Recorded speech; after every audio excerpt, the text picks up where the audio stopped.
अक्षय कुमार जी। जी राधे राधे गुरु जी। राधे राधे महाराज जी।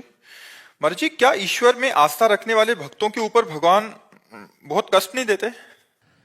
यार कष्ट तो नहीं देते, कृपा करते हैं, पर क्या है, अनंत जन्मों के पापों का नाश होना है। जिस इस जन्म में भगवान की प्राप्ति होनी है, तो अब जितने हमारे सब कूड़ा करकट जमा है वो सब इसी जन्म के भोगने में आएंगे। तो दिखाई देता है कि यार भक्त को बहुत कष्ट है, पर ये सब इसलिए है कि अब हमारा जन्म आखिरी है। अब हमारा जन्म भगवान की कृपा से होगा, कर्म बंधन से नहीं होगा। तो वो सब भुगताए जा रहे हैं। बड़े बड़े संतों के, बड़े बड़े भक्तों के जीवन में, उनके रास्ते में जो दुख दिखाई देता है, उसका कारण होता है हम बहुत जन्मों से पाप किए, तो उन पापों की धुलाई हो रही, सफाई हो रही। अब हम स्वच्छ और निर्मल होकर भगवान के पास चले जाएंगे। और जिनको बहुत जन्म भोगना है, तो उनका थोड़ा थोड़ा ऐसे भोगते भोगते पशु पक्षी योनि न जाने कौन कौन सी योनियों में जाना पड़ता है।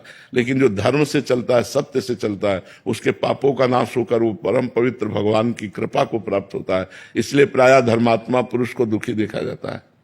जो धर्म से चलता है उसमें समस्या ही समस्या दिखाए, और जो पाप है इसलिए समस्या नहीं कि अभी पाप कर रहा है, अब अनेकों जन्म भोगेगा, अनेकों जन्म, बहुत लंबा सफर है, इसलिए उसे थोड़ा थोड़ा भुगताया जाता है। और जिसका आखिरी जन्म होता है उससे सब पूरा हिसाब करवा के थोड़ा थोड़ा और भगवान के पास भेज दिया जाता है। पर इतना आनंद दिया जाता है हृदय में कि दुख का प्रभाव नहीं पड़ता। दुख का प्रभाव नहीं पड़ा। अगर दुख का प्रभाव पड़े तो हम प्रश्न उत्तर दे ही ना पाए, हम परेशान हो जाए। पर भगवान कृपा किए रहते हैं, तो जैसे समुद्र की तूफानी लहरों को उसका तट रोकता है, ऐसे भगवान की कृपा दुख को रोके रहती है। दुख है पर वो इतना विचलित नहीं कर पा रहा कि कुछ सेवा न बन पावे। यही भगवान की बड़ी कृपा है। महाराज जी, हम जैसे विपत्ति को नष्ट करने के लिए अगर कोई विधान का ज्ञान आप दें तो महाराज जी। हमारा तुम्हारा तो भगवान के लिए भजन होगा, भजन। और जिनके यहाँ पुत्र भगवान बनकर के आ रहे हैं, देवकी वसुदेव भारी विपत्ति में है ना, ऐसे महापुरुषों को तो राजमहलों में परम सुख से संतान प्रकट करना चाहिए। लेकिन संतान कहाँ प्रकट हो रही? कितना भारी दुख है देवकी वसुदेव जी को, कितनी भारी विपत्ति है। मतलब घोर राक्षसी स्वभाव वालों का पहरा है, हथकड़ी बेड़ियां हैं, और जो पुत्र पैदा होता है वो कंस के पास ले जाते हैं और कंस उसे मार डालता है। 8वें में भगवान आए, पर भगवान भी जब आए तो हथकड़ी बेड़ियों के अंतर्गत ही आए। हथकड़ी बेड़ियां जकड़ी हुई हैं उस महापुरुष के, और भगवान सामने खड़े। हरि तेरी गति लख न पड़े। विपत्ति नष्ट हो जाए, हमें लगता है कि विपत्ति सहने की सामर्थ्य देते हैं भगवान। नष्ट करना चाहे तो कर सकते हैं, लेकिन वैसे हमें कम प्रमाण मिलते हैं। विपत्ति नष्ट होने के कम प्रमाण मिलते हैं, विपत्ति सहने की सामर्थ्य दे ये प्रमाण ज्यादा मिलते हैं। अब जैसे दुशासन द्रौपदी जी के केस पकड़ करके महल से ला रहा है। द्रौपदी जी क्या भक्त नहीं है? पहले से उनका देख लो भगवान से कितना प्यार भरा संबंध है।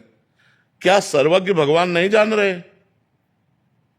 जान नहीं रहे? महल से जो ही केस पकड़ा उसी समय भगवान जान रहे। लेकिन तब तक वो चुप रहे जब तक द्रौपदी ने पुकारा नहीं। अन्य आश्रय था पांडवों का, भीष्म जी आदि का, जब सब आश्रय छूटा, पुकारा, तो यही भगवान वस्त्र बन गए। तो हमें लगता है कि विपत्ति भोगने की सामर्थ्य देते हैं, विपत्ति मिटाते नहीं। तो हमें लगता है कि भगवान विपत्ति नष्ट नहीं करते, भगवान विपत्ति को सहने की सामर्थ्य देते हैं। तो भगवान से प्रार्थना करना चाहिए कि हमें सहने की सामर्थ्य दो। सहने की सामर्थ्य देंगे, व्यवस्था कर देंगे, और हमारा भजन करो और हमारे पास आ जाओ।